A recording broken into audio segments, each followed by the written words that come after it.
நம்முடைய கஞ்சா கலாச்சாரம், போதை கலாச்சாரத்தையும் ஒழிக்க வேண்டிய நேரம் வந்துருச்சு. எல்லா இடத்துலயும் டாஸ்மாக் திறந்து வச்சிருக்கானுங்க. 50,000 கோடி ரூபாய் வருமானம் வருதுங்கம்மா.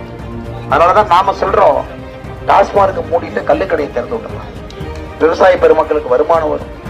அதே நேரத்துல டாஸ்மார்க்ல போய் இந்த எரிச்சாராயத்தை குடிக்கிறதுக்கு பதிலா இந்த கள்ளுக்கடையை திறந்து வச்சிடலாம். கேரளால திறந்து வச்சிருக்கிறாங்க, நம்ம ஊர்ல முட்டுடி பண்ணி வச்சிருக்கிறாங்க.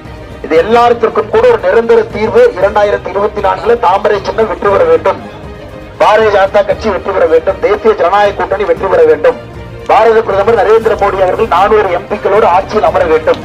இது எல்லாம் நடக்கும் பொழுது நிச்சயமாக இது நடக்கும் என்பது உங்களுக்கு தெரியும். அதே நேரத்தில் உள்ளூர் பிரச்சனைகள், 4000 பேருக்கு மேல வசிக்கக்கூடிய இந்த பகுதியில் ஒரு கூட்டுறவு வங்கி வேணும்னு சொல்றீங்க, பண்ணிடலாம். கூட்டுறவுத்துறை நம்ம கிட்ட தான் இருக்குது.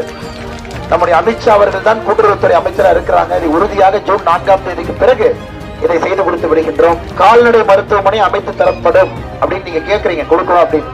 அதே போல கூட்டுறவு வங்கி அமைச்சிடலாம்.